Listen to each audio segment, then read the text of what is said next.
I had always been, I would say, and I don't like to use the word religious because that is very, you know, I don't want to claim that I was this religious person, but I've always been, you God know, conscious. yes, 100%.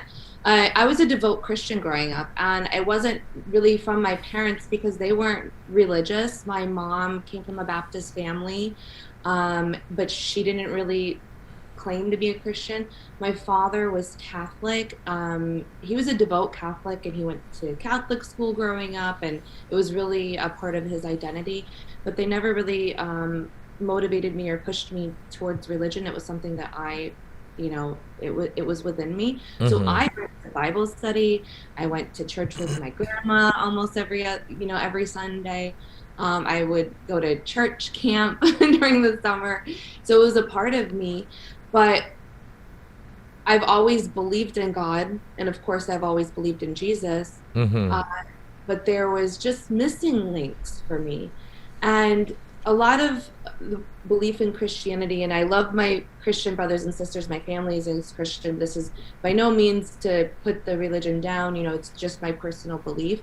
There's a lot of fear that's involved when growing up as a Christian that if you don't believe this, you're going to hell, Mm-hmm. and that was instilled in me. And so a lot of the beliefs that I wanted to question, I kind of tried to suppress them because it was always based on fear.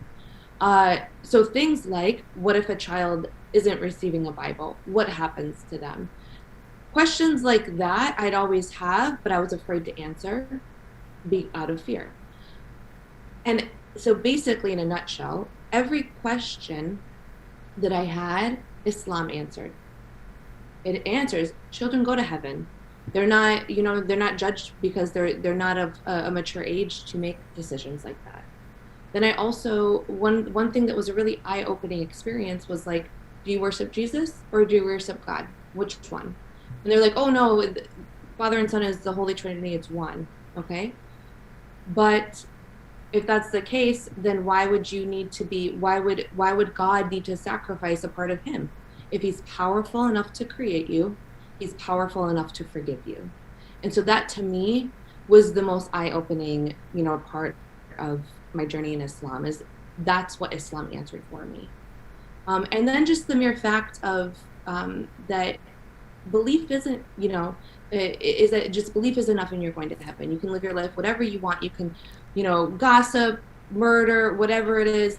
I'm not saying that all Christians believe this, but the idea that belief is enough and that's it, and you can live your life however you want. Islam answers that. No, you have to be a good person. You have to have good deeds. You have to try to help others, plus the belief.